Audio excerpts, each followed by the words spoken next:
আসসালামু আলাইকুম বন্ধুরা, আশা করতেছি আপনারা সবাই ভালো আছেন। আলহামদুলিল্লাহ, আমিও ভালো আছি। আমি মিশর থেকে মোহাম্মদ রোস্তম হোসেন। তো অনেকেই গার্মেন্টসের কাজ না জেনে দালালের প্রলোভনায় করে মিশরে চলে এসেছেন। অনেকে আমাকে ফোন দিছে, পরিমাণ ফোন দিছে যে ভাই এখান থেকে অন্য কোনো দেশে মুভ করা যায় কিনা। আজকের ভিডিওটা অ্যাকচুয়ালি তাদের জন্য শুধু। তো যারা এই মুহূর্তে মিশর থেকে ভালো কোনো দেশে মুভ করতে চাইতেছেন তাদের জন্য একটা অপশন আছে, সেটা হচ্ছে তুর্কি সাইপ্রাস।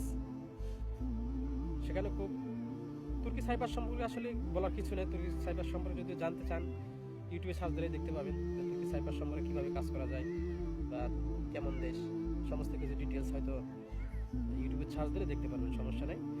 তো আপনারা সেখান থেকে দেখতে পারেন। তো যারা এই মুহূর্তে মিশর থেকে তুর্কি সাইপ্রাস যেতে যাচ্ছেন, তো ইনশাল্লাহ আমার সাথে যোগাযোগ করলে আমি ফ্লাইটটা করে দিতে পারবো ইনশাল্লাহ। আমি টেস্ট হিসাবে 2টা লোক পাঠাইছি, অলরেডি চলে গেছে তারা। তো তাদের থেকে একটা ভালো বেনিফিট পাইছি বিদায় ভিডিওটা করলাম। যদি কেউ মিশর থেকে তুর্কি সাইপ্রাস যেতে চান, খুব শর্ট টাইমের ভিতরে যাওয়া যাবে।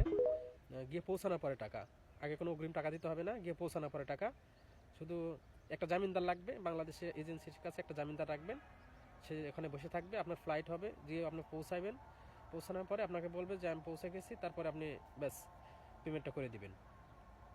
সুন্দর একটা সিস্টেম রিস্ক পেমেন্টে। যদি কেউ মিশর থেকে তুর্কি সাইপ্রাস যেতে চান, যেহেতু আগে কোনো টাকা নিচ্ছি না, তাহলে তো এখানে রিস্কের কিছু নাই।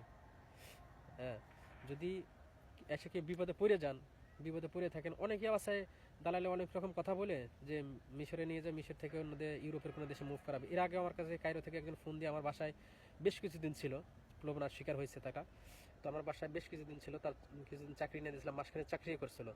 তো যাই হোক, যারা বিপদে পড়ে আছেন, যারা এখান থেকে ভালো কোনো দেশে মুভ করতে চাচ্ছেন, ইউরোপের কোনো কান্ট্রিতে মুভ করতে চাচ্ছেন, তারা তুর্কি সাইপ্রাসটাকে বেছে নিতে পারেন। আশা করি আমার কথাগুলো বুঝতে পারছেন। ইনশাল্লাহ ভালো থাকবেন, সুস্থ থাকবেন এই কামনা করি। দেখা হবে অন্য কোনো ভিডিওতে।